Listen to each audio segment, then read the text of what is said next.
Assalamualaikum warahmatullahi wabarakatuh. Perkenalkan, nama saya Rizky Awalia. Saya dari kelas 1C dan prodi D3 Kebidanan.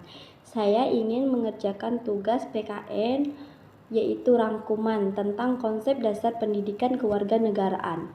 Ilmu kewarganegaraan yang membicarakan hubungan manusia dengan manusia dalam perkumpulan dan terorganisasi seperti sosial, politik, dan ekonomi. Pendidikan kewarganegaraan cangkupannya lebih luas. Yang pertama, pemerintah. Kedua, konstitusi. Ketiga, lembaga-lembaga demokrasi. Keempat, rule of law. Yang kelima, hak dan kewajiban warga negara dan negara. Keenam, proses demokrasi. Keempat, masyarakat madai. Nah, pendidikan kewarganegaraan sendiri adalah pendidikan demokrasi yang bertujuan untuk mempersiapkan masyarakat berpikir kritis dan bertindak demokrasi. Ciri-ciri pendidikan kewarganegaraan menurut Soemantri. Yang pertama itu kegiatan program sekolah.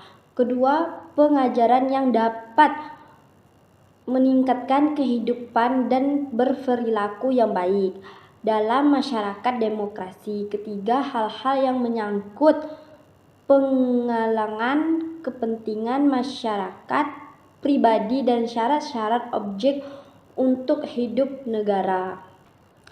Tujuan pendidikan kewarganegaraan menjadi manusia yang bermutu dan tanggung jawab dalam kehidupan berbangsa dan bernegara, menjadikan manusia Indonesia yang cerdas, aktif, kritis, demokrasi, namun tetap memiliki komitmen menjaga persatuan dan integritas bangsa, mengembangkan demokrasi yang berkaedah, yaitu kebebasan, persamaan, toleransi, dan tanggung jawab.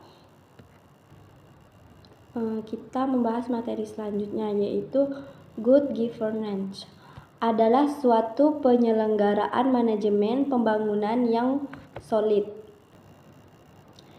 dan bertanggung jawab yang sejalan dengan prinsip demokrasi dan pasar yang efisien untuk menghindarkan salah alokasi dana investasi dan pencegahan korupsi baik secara politik maupun administrasi.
Good governance adalah suatu penyelenggaraan manajemen pembangunan yang solid dan bertanggung jawab yang sejalan dengan prinsip demokrasi dan pasar yang efisien untuk penghindaran salah alokasi dan investasi dan pencegahan korupsi baik secara politik maupun administrasi. Apakah yang disebut dengan good governance? Good governance merupakan salah satu alat reformasi diterapkan dalam suatu pemerintah dengan cara: 1. menciptakan tata kelola pemerintah yang baik dengan sasaran yang mudah dicapai adalah terwujudnya sistem tata pemerintahan yang baik berlandaskan dengan hukum, membangun demokrasi dan partisipasi masyarakat. Nah, hukum itu ada yang tertulis dan ada tidak tertulis. Undang-undang yang tidak tertulis contohnya hukum adat. Pada tahun 2019, hukum adat harus secara tertulis supaya adat tersebut tidak hilang. Good governance diartikan sebagai perwujudan tata kelola pemerintah yang baik. Wujud dari tata kelola pemerintah yang baik adalah ditandai atau dibuktikan dengan pemerintahan yang demokrasi.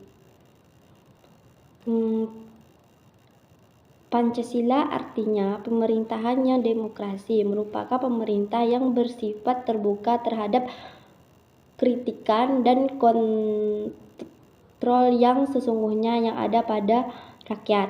Terus tuh mendukung kemampuan suatu bangsa dalam melaksanakan good governance, yaitu pemerintah, masyarakat, dan pasar atau di dunia usaha. Good government yang sehat juga berkembang sehat di bawah kepemimpinan yang berwibawa dan memiliki visi yang jelas. Perbedaan good government dan good governance. Good government adalah pemerintah, sedangkan good governance adalah tata kelola pemerintah. Hasil akhir pencapaian tujuan negara pada good government adalah melalui kepatuhan warga negara, sedangkan tujuan akhir pencapaian tujuan pada governance melalui partisipasi warga, masyarakat atau negara.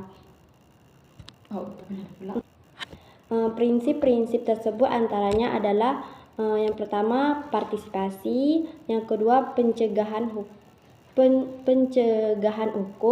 ketiga transformasi Prinsip-prinsip tersebut antaranya adalah yang pertama partisipasi, yang kedua pencegahan hukum, ketiga transparansi, keempat responsif, kelima orientasi, keenam keadilan, ketujuh efektivitas dan efisien, yang terakhir akuntabilitas. Sekian dan terima kasih.